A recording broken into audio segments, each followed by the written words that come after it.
practice. Hi, I'm Mo, and I'm the reason that the divorce rate is at 50%. And I'm TJ. And Mo, right across from me, is the reason why the divorce rate in America is 50%. Goddamn right it is. How are you today? I'm good. Welcome to... Wait, we have a new title. TJ, what's the new title?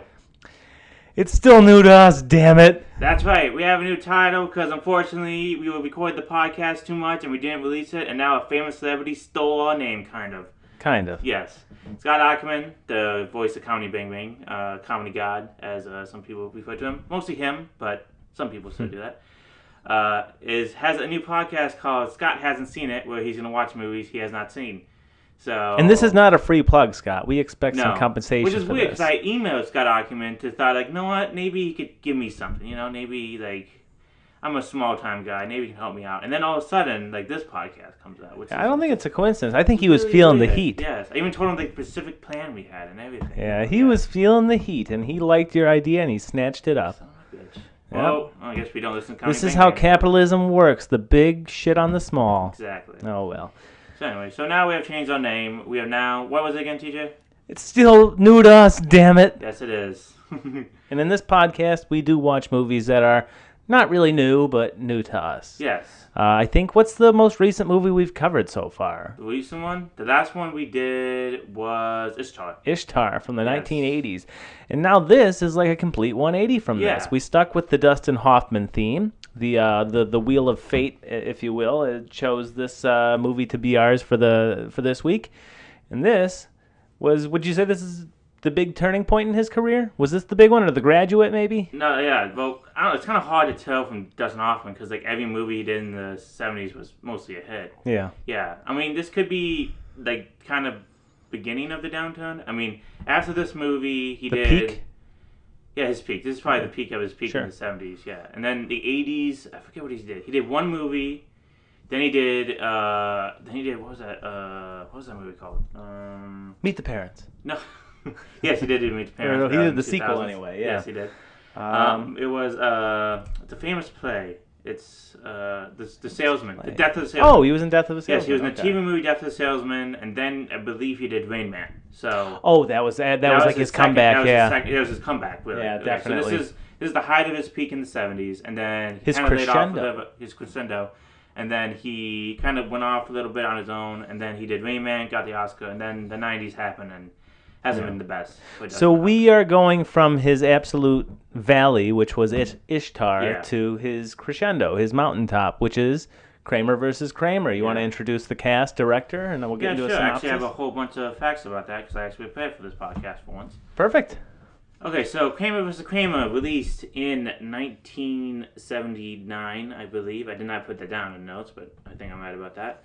Budget of $8 million, gross of $173 million. For the Oscars, Academy Awards, it was nominated for 9 Oscars, won 5 for Best Picture, Best Actor, Best Supporting Actress, they were nominated twice. So both Jane Alexander and Meryl Streep was both nominated for this movie. For both awards? Yeah. Wow. For both, not both actors. Oh, okay. I was going to... Best Supporting Actress went. They're both nominated for that one. And then Best Director and Best Adapted Screenplay. It's late in the night for me. Sorry, I was not thinking. Exactly. But that's awesome. Yeah. Okay. And Best Adapted Screenplay. Hold on. You say adapted. This was a book, wasn't it? Yeah, this was a book. Okay. So yeah. Mm-hmm. And who directed this? I didn't even see. It was, I don't want to say Sidney Pollack. Oh, I got it right here. It's Robert Benton. I believe he actually wrote the book too. I could be wrong. No, I don't think he wrote the book. He didn't write the book. He wrote Superman. That's what you're thinking about. Richard Donner, you're thinking of. No, I think Richard Benton wrote Superman. Richard Donner wrote the first 2 Supermans. I know that anyway. Maybe he directed. I could have sworn I read. Hold on, let me check the Dustin Hoffman notes. Please hold. Please hold. Yeah. Let's see here. Oh yeah, Robert Benton wrote Superman. Get the hell out of here. Yeah. Okay, well Richard Donner at least wrote the second one. I think Richard Donner directed Superman. Oh, he directed. Yeah. What the hell am I talking about? It's Okay. late in the night. Not that late. It's only 10:30. Yeah, but shut up. Anyway. Okay, so yeah, Robert Benton directed it. On Rotten Tomatoes has an 88% critic score and a 89% audience score. Wow. Yeah. So That's some parody. You don't usually see that on the RT. Now, can I just say something really quickly? What? I kind of despise Rotten Tomatoes. Why? I guess it's just because I know so many people that use it to base their opinions on a movie. Like me.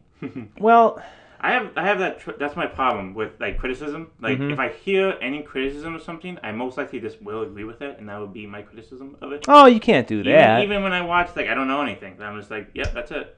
That movie sucks. Yeah, so 56% on Rotten Tomatoes. Yeah, it sucks. It's awful. But see, that's what I mean, though. I mean, yeah, that's because I'm an unoriginal hack. I'm an unoriginal. No, see, I think you've seen enough movies. Once you've seen enough movies, I think you get to the point where A, you know your tastes, yeah, and B, you know if you're watching something whether or not it's good to you or whether it's really an experience. If I'm watching something and I'm like Ishtar, I had no fun watching Ishtar. Yeah, it's always I really didn't. This was a movie about divorce. It's a sad, melancholy movie at many times. I was hooked. Yeah. I was hooked in this movie. I couldn't, and I stayed up until 1 a.m. watching it, which is very late for me. With my dad. It was really, I don't want to spoil myself in my review here, but I was hooked. Yeah. I could not stop watching. The performances were excellent. Were you like hooked in the movie Hook, which Dustin Hoffman was also in? Or? I always forget about that movie. No, I thought this was better than Hook. Yeah. Although I did like Hook as a kid. I haven't seen Hook since I was a kid either. Yeah, I guess it's probably gonna be bad like Space Jam. I kind of feel this. That's why I don't watch Space Jam anymore. Yeah. But anyway, we'll get into a synopsis really quickly if you don't mind. Quickly, do you want to hear my dad's review of the movie? Of course. Well, Big Salmo Sherry. That was something. I'll do it again. Yeah. Well, that was something, and then that's it. That's it. I love that. That's a very nuanced take. Yes. Excellent. Big Salmo Sherry weighing in. I like it. Mm-hmm. Your dad's a good guy. I told him hi when I saw him last time at Fern Hill, and he said, "What's your name again?" And I said, "I don't blame you. You didn't see me that much." Anyway, my dad just forgets everything. So yeah. He forgets my birthday like a bunch. So. Oh no, he didn't do it this time, did he? I almost actually on my 16th birthday, my whole family almost forgot my birthday. So I almost had a 16 camera situation. That's like your Joker origin story. Yeah. Jesus. Yeah. Well, happy belated birthday. It was just a few days ago. I hope you had a good time. Yeah, I'm 26 years old. I'm 26 years old, and I am now going to be off my parents' medical insurance. So. Yay. Yeah, happy birthday. Yeah. And I must say, we were at the bar, and you put on a great performance of Huey Lewis in the News. Thank you. Now, I will finally get the synopsis. Anyway, Kramer versus Kramer. Ted Kramer is a rising star on the New York advertising scene. One evening, after landing a huge promotion, he returns home to share the great news with his wife, Joanna, who interrupts him with the announcement that she's leaving Ted and their 7-year-old Billy. While his adjustment to life as a single father proves tough at first, Ted eventually learns to balance his professional and family lives. Everything is going well until Joanna approaches Ted out of the blue one morning, 8 months after she left him, and insists that Billy would be better off living with his mother. The ensuing custody battle, forces both to fight dirty as well as re-examine themselves, their relationship, and what is truly best for their son. In the end, hilarity does not ensue. Anything you'd like to add to that? No, I think you got it pretty great. Hilarity does not ensue, mostly at all. There are some funny parts in this movie, but no, and it wasn't actually as bleak as I thought it would be. Yeah. Going in, but where do you want to start? Let's start with Dustin Hoffman himself. Sure. I just can't believe like how great he was. Like it's insane. Watching Ishtar, you see like this guy's the worst actor ever. He's hacky. No charm, no nothing. Like I don't feel anything was good. But this guy's like, all of a sudden, like he changed. He has some charm to him. He's smart. He's fast talking still because he's trying to play New Yorker. Mm-hmm. Like they did a complete 180. I'm like, wow. Yeah, and what surprised me, first of all, I was surprised at how little Meryl Streep was actually in this movie. Yeah, I thought she was like more major in the film because like, but yeah. Yeah, she was not in it that much. It's more of a story about Ted and Billy bonding, which I was fine with. It doesn't take away from the movie at all. Yeah. Do we get many like father-son divorce movies? No. I can't really think of much. No, and honestly, the scenes between them are really, really heartfelt, and they're beautiful in their own way. Him going to his son's pageant and like mouthing the words to him because his son is too shy. That was so sweet. It really was. It's just you can't help but feel good about that. Yeah. You know the scene where he's talking to Justin Henry, his character. So they're having dinner. He doesn't want the Salisbury steak, and so he brings out the ice cream. That was all improvised.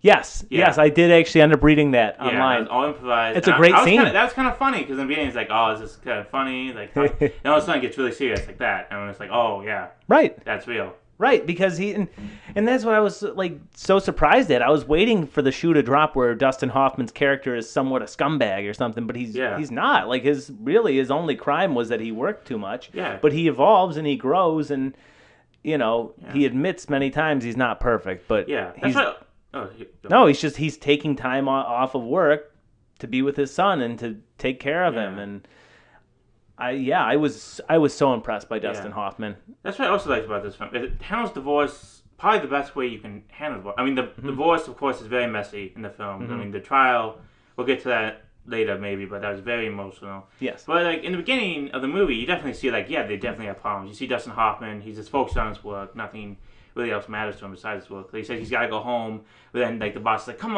in for a drink. He's like, fine, then I'll do it. Yeah. Doesn't really care about his family that much, and so when his wife flees him, it's understandable because even though Dustin Hoffman, the character, doesn't think it's understandable, but from our point of view, it's understandable. Even if only it's been like one scene, you can see that absolutely. Meryl Streep, she has the point to leave him because everything, all the emotional detachment they had is gone. Like she's mostly just raising the kid, has no life, just raising their son. Yes. So it's understandable why that happened. Oh, absolutely. And what I thought was almost even more impressive is even though Streep's not in it too much, and she's the one that leaves, like she comes off as so cold at first. Yeah. But the movie does a good job of not painting her as like a bad person. Yeah. Like she even knows that, I think by the end of it, she knows that she acted selfishly, but she has kind of a justification for it. Definitely. And in a way, you kind of sympathize with it. It's one of those things where it is what it is. There's no right, there's no wrong. It is what it is. Yeah, especially when she left Dustin Hoffman and then Jane Alexander, the neighbor, came over and said, yeah, we were talking about it. And he was like, did you give her this idea? It's like, no. Like she has to do her own thing. Like she's being brave. It took her so much courage to leave you. And then he said, does it take courage to leave your kid? I'm like, oh, yeah. Right. Yeah. It's all gray area. There's no black and white. And and actually the Jane Alexander character, the Margaret her name is, she's like a concerned friend and neighbor for them. I thought that was a great addition because once Joanna leaves and Ted's raising Billy by himself, she's a great support system for him as a parent. But before that, she was a great support system for Joanna to vent. And it comes up in that courtroom scene later that she told Joanna, if you're this miserable, you should leave him. And the thing is, all these characters are so real because you could see somebody telling their friend that. Like, if you're this unhappy, you owe it to yourself to leave. There's nothing wrong with saying that. And, she even says she didn't think that would happen. I just thought there was so much depth in this hour and a half-ish movie to these characters. It kind of comes off as like a play. In a way, you just get so much time with a small cast, and I appreciate when a movie can do that and just get you hooked with just drama. Yeah, definitely.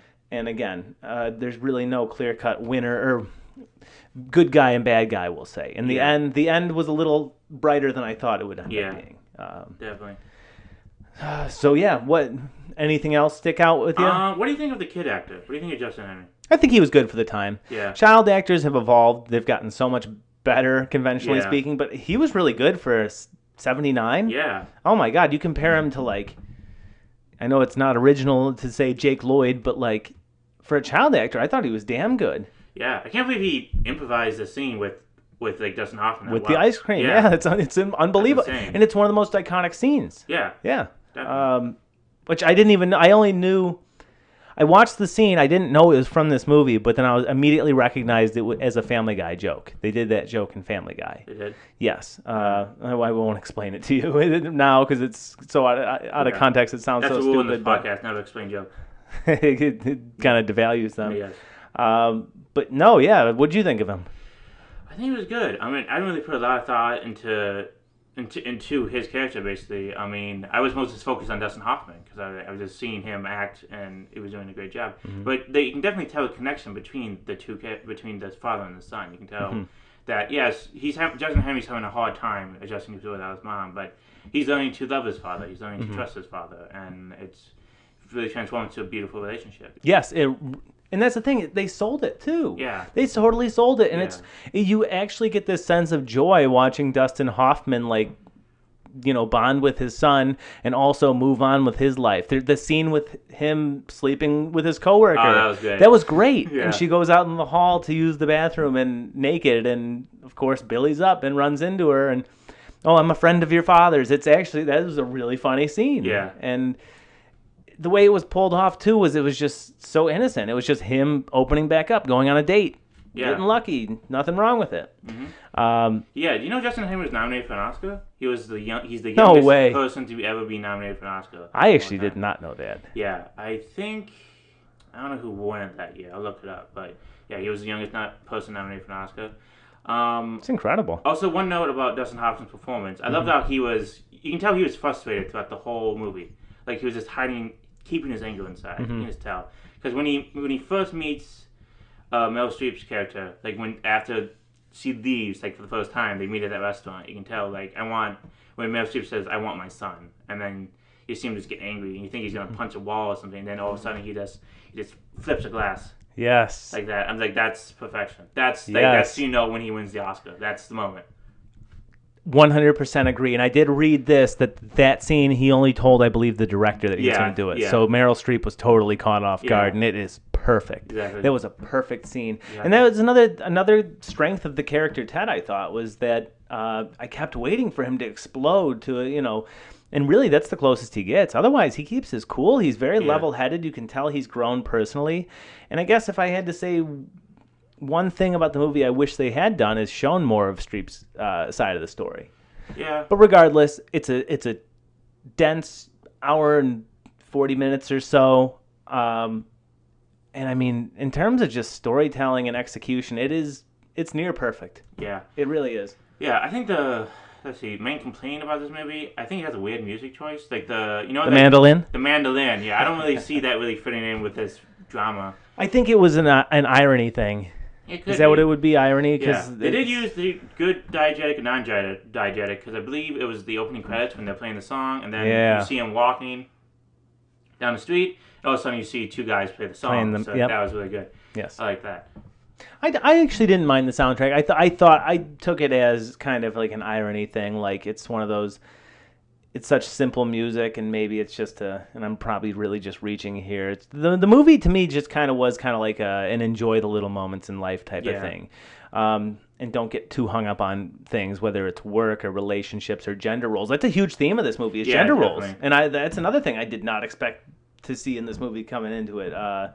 Eventually you find out Joanna left because she wanted a career. She didn't want to be a housewife and a house mother. And in the end, it comes out in the courtroom that she makes more than he does. Yeah. And, I feel like for the 70s, that was probably somewhat, flipping gender ideas on their head. I don't think that's bold to say.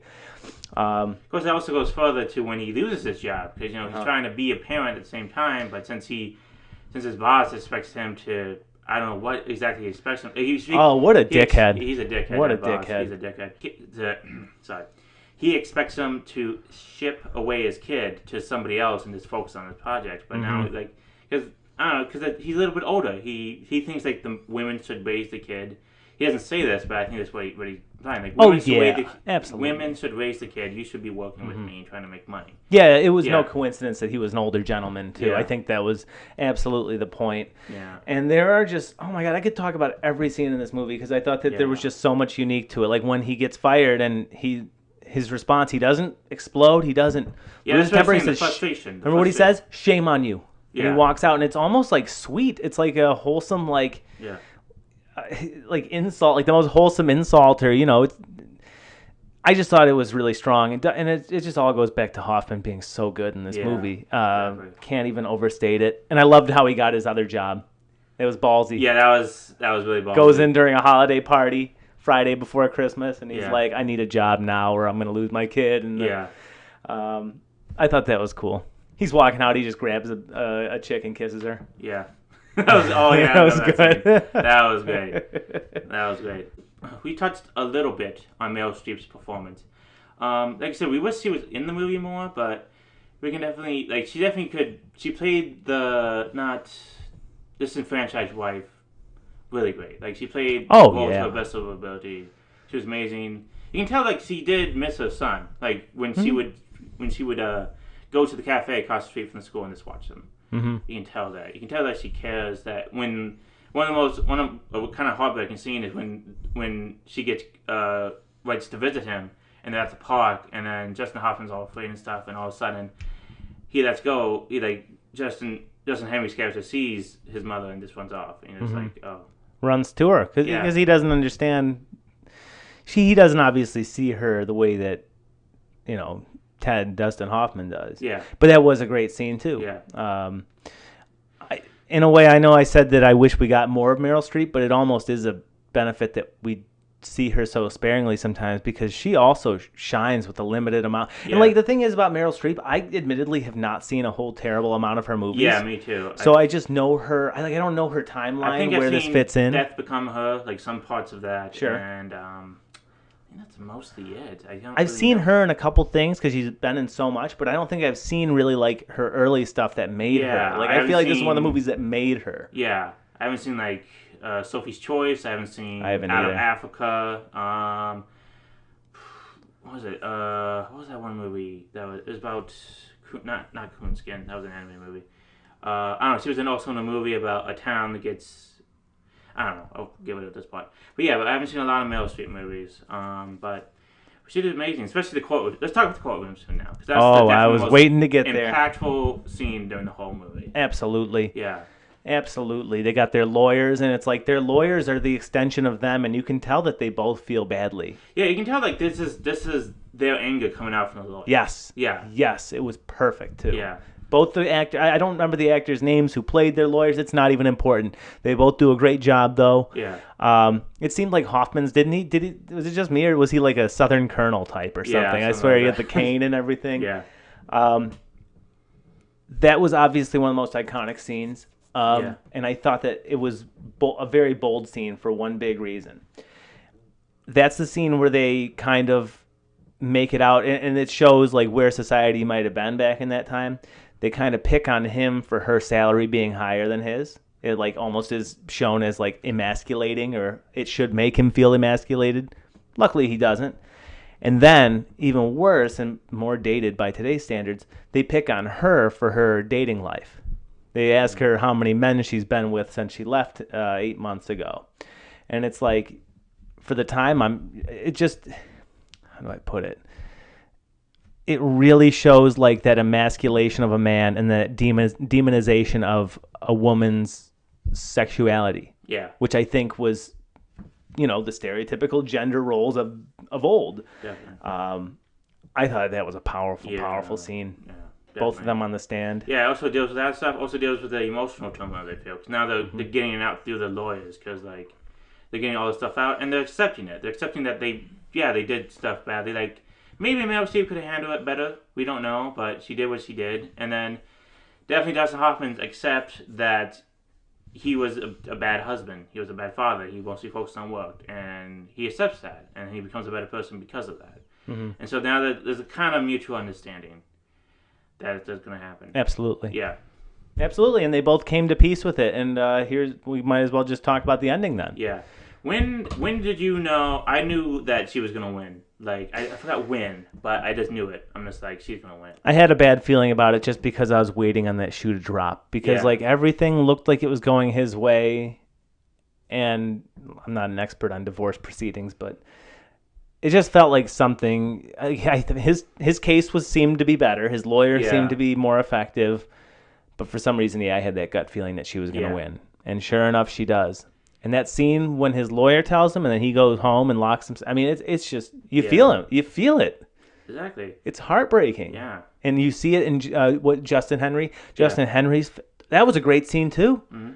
For a kid actor, he really was very good the more I think about it. Can you catch me up to that? Because I kind of forgot the ending a little bit. So basically, he's getting, Dustin Hoffman's getting Billy, the son, ready for, his mom to come pick him up. Yeah, and when they're making breakfast, and then it's also a great callback. That was a great callback. Because in the beginning of the film, he doesn't know how to make French toast. Mm-hmm. And then burns his hand on the cast iron. Yeah. And then all of a sudden, at the very end, he knows how to do it now. Get the right bowl, get everything else good, and whip up the egg. Yep, they did it in silence too. It's so devastating in a way, but they do it like a well-oiled machine. They have it down pat. And Justin Henry's, it's just this unspoken sadness, and I think Ted explains that I'll see you. I'll get to have dinner with you once a week, and I'll get to see you every other weekend. And it kind of sucks. You don't get to see him once a week. Yeah, I mean, bullshit. Yeah. Yeah. So then Joanna comes to pick him up, and she buzzes up to the apartment and says, "Ted, will you come down and see me one-on-one?" And she gives this really wonderful little spiel, for lack of a better word, about how I kept wanting to bring our son home, and then I realized if I do take him, I'm taking him away from his home. And she admits that he's better off staying with Ted. Yeah. And I'm not a person that cries during movies, but my God, was I was so happy. I was so happy in like this sentimental way. Yeah. Everything worked out, it seems like. Yeah, it definitely did. Yeah. Yeah. Did you cry during this movie? No. Like I said, I don't cry during movies. Yeah, that's weird. Do you have any movies where you cried? Yes, the last time I cried, I can't tell you how old I was. It was Forrest Gump when he was talking to the grave at the end. Yeah. The first time I saw it, I was young. Mm-hmm. I was probably actually like 10. Yeah. And I was like tearing up at the end. It was very sad to me. I don't know why. I was such an emotional 10-year-old. But now when I watch that movie, they get married and I turn it off and say, yay. They lived happily ever after. Yeah. How about you? The only movie that ever made me cry was the remake of Cheaper by the Dozen featuring Steve Martin. I don't know why, but that storyline with the frog and the kid, it just made me cry. I don't know why. I was in second grade and I just cried. That's the only time I ever cried during a movie. I did in a field trip in like preschool. I don't know how we got to go out to a movie theater in like maybe it was kindergarten. We went to see that Macaulay Culkin movie, My Girl, where he fucks with the hornet's nest and they sting him to death. Can we go in and you saw that movie? Yeah. Damn. That scene fucked me up. I had to leave the theater crying. Or I left the theater crying, rather. Yeah. Isn't there like swearing in that movie and stuff like that, too? I have no idea. I have not revisited the movie. Another one that traumatized... You know what? We'll save it for another show. We'll have a segment about movies that traumatized us. Okay. We'll do Sound that. good? Yeah. Speaking of segments, should we move on to our segments? Or is there any last thoughts you have on the... Let's see, my last thoughts. To sum everything up, this movie's amazing. This movie definitely probably deserved to win the Oscar. I don't know what other films were nominated during that year, but I can definitely see why this movie won. It was great directing. Even with any comment on the directing, like the style of it, but mostly because we're not really that educated on the direction style and stuff like that. But we can tell the acting was amazing. The story was amazing. It was just... I don't want to give this movie a 10 out of 10 because it's so great, but is it the most perfect movie ever? It's hard to set that benchmark, the 10 out of 10. Yeah. I say we keep it simple and we say, are we glad we've seen it? Yeah. And I say, yeah. Hell yeah. I'm definitely glad I saw it. Hell yeah, I'm glad I saw this movie. Okay. And you know what I will say? I think there are certain, and you can trust me, I took an introduction to film class in college once. So did I. Actually, minored in cinema studies, so I should know a little bit more. I think there are certain aspects to movies that, unless it's like a stylistic movie where everything's in your face or something, certain elements such as directing, editing, mise en scène, if you want, mise en scène, that's how you pronounce it. Thank you. Yeah. I think that the better they're done, the more they go unnoticed. That's true. You know what I mean? And I think that this is a perfect example. It's a slice of life type of movie. Yeah. Or it is a very down to earth, realistic. That's what it's going for anyway, and I think it hits it big time. I highly recommend this movie if you just want to get lost in a simple drama that's both actually very simple and incredibly deep with regards to humans, how we are and how we grow and how we interact with one another, relationship-wise. Highly recommend. Definitely. Let's do my Red Buttons MVP, shall we? Let's do it. I think this one's easy. I mean, it's the most simplest one. The MVP goes to Dustin Hoffman's boss. No, I'm just kidding. No, it goes to Dustin Shame Hoffman. on you. It goes to Dustin Hoffman. I'm sorry. It goes to Dustin Hoffman. He was just so amazing in this movie. He carried mostly the whole movie. Not by himself, but he carried a huge load of it. So it was just... He was excellent. He was excellent. And there's no other way around it. I know it sounds like we're sucking his dick, but he was that good. What did you say? No. That's cool. No, there's no debating it. That's true. There's no debating it. Well, unfortunately, I got some bad news. There is some controversy from this film lately. Hoffman was reportedly harassed Meryl Streep sometimes during this film. Oh yeah. So reports saying that Hoffman groped her breast in the first match. Oh Jesus. Yeah. God damn it. Yeah. And also that Hoffman taunted her many a time because Meryl Streep wanted to portray the character in a more vulnerable way, which he did, and he did not like that. This is why you don't idolize celebrities. That's why I don't do it, and this is why you don't meet your heroes. Honestly. Also, reports that Meryl Streep was slapped by Dustin Hoffman. That's a shame. Yeah, so that's bad. The only celebrity I worship, but the only celebrity I really, really care about is Jeff Bridges. Not a bad story about the man, and he's one of the most natural actors I've ever seen. Oh, mine is Crazy Frog. Crazy Heart? No, Crazy Frog. The frog that sings the dance song. Oh, God. You had me scared there. Like there was some incident on the set of Crazy Heart starring Jeff Bridges. No, mine's Crazy Frog. That's the second part. Okay. Okay. Definitely. Yeah. Also, I don't want to say this is a fun fact because it's not. Both were going through major divorces during this film. Actually, no, not divorces. I say Hoffman was going through a divorce. Meryl Streep's partner, John Cazale, died. Yes. You know who he is? No, who is John Cazale? Okay, so he is a terrific actor who has perhaps the most impressive resume. He was only in 6 or 7 movies. Every single one of them was nominated for Best Picture. What? He was in The Godfathers Part 1 and 2 as Fredo Corleone, one of Don Vito's children. He was in The Deer Hunter. He was in Dog Day Afternoon as Al Pacino's lover. Oh, yeah.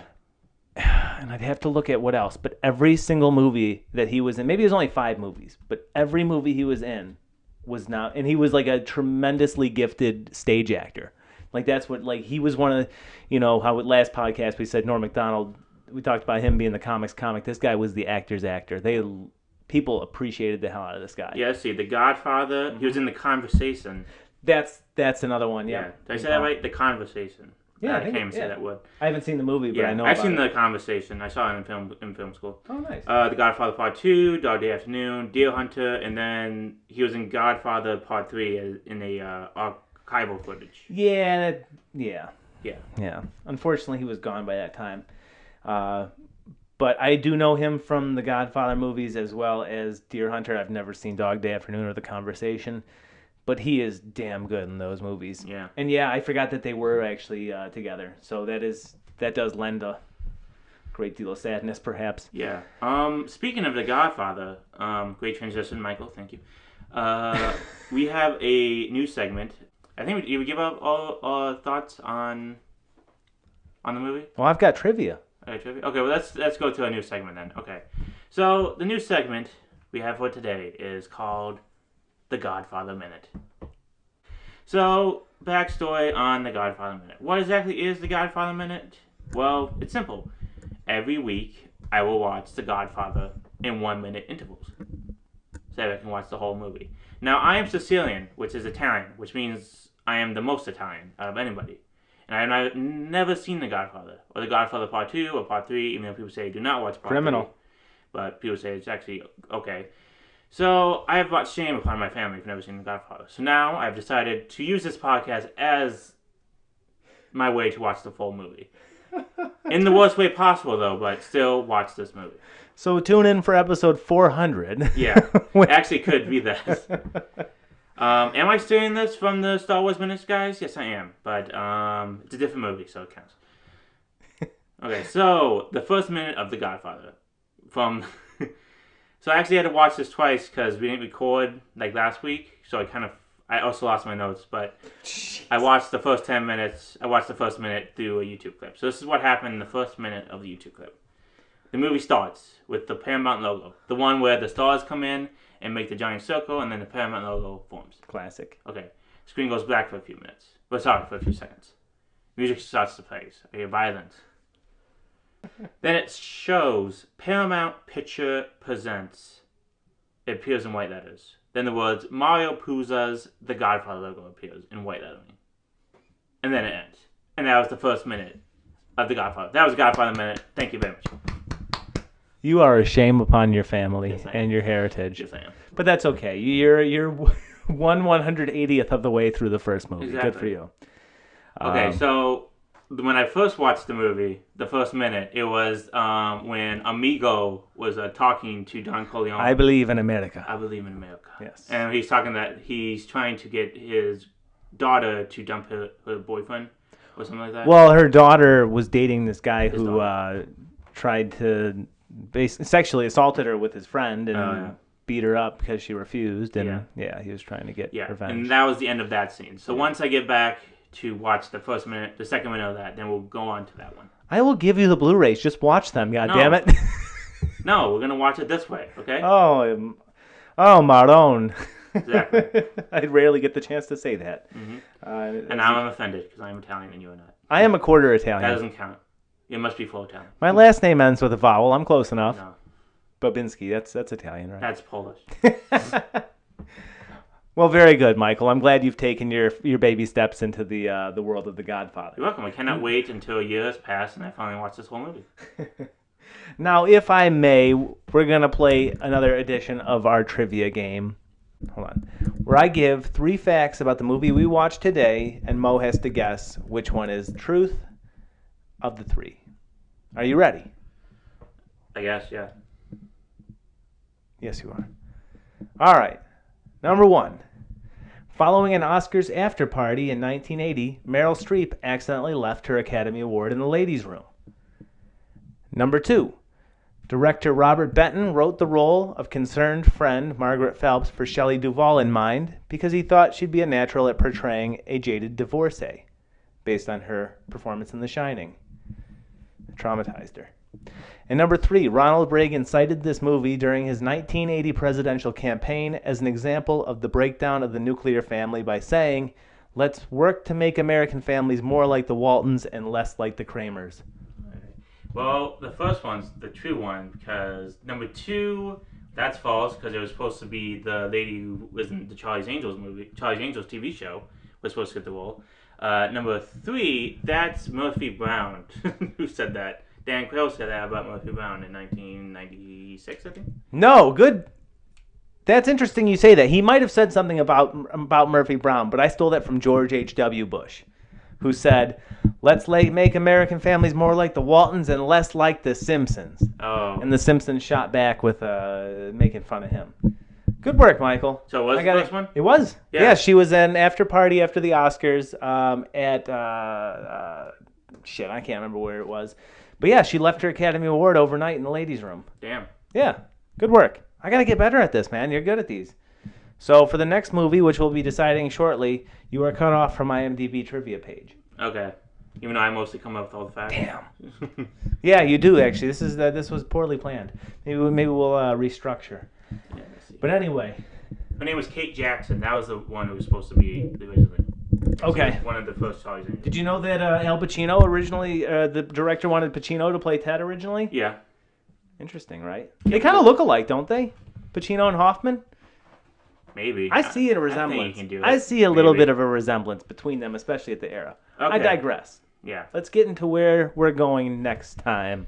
Okay. So TJ says that if it's another Dustin Hoffman movie, that he would say that I have rigged this whole thing, which I have not. But see what happens. Okay, let's see. Here we go.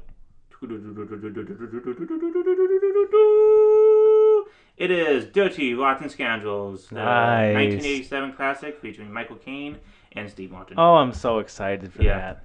Awesome. That's going to be good. Well, this has been... It's still new to us, damn it. I'm just going to have you say it from now on, because I'm going to forget it, and also I think you say it better than I do. So, yes, this is... TJ. And this is Mo. And I'm glad that all those people got divorced. Including Mo's parents. Yes. No, my parents are still happily married. And they're dolls. All right, so do we leave them the way we always do? Yeah. Let's have a good fan, Robert Mitchum, play him out. Thanks, everyone. All right, bye. We love you. Except for TJ. He hates you all.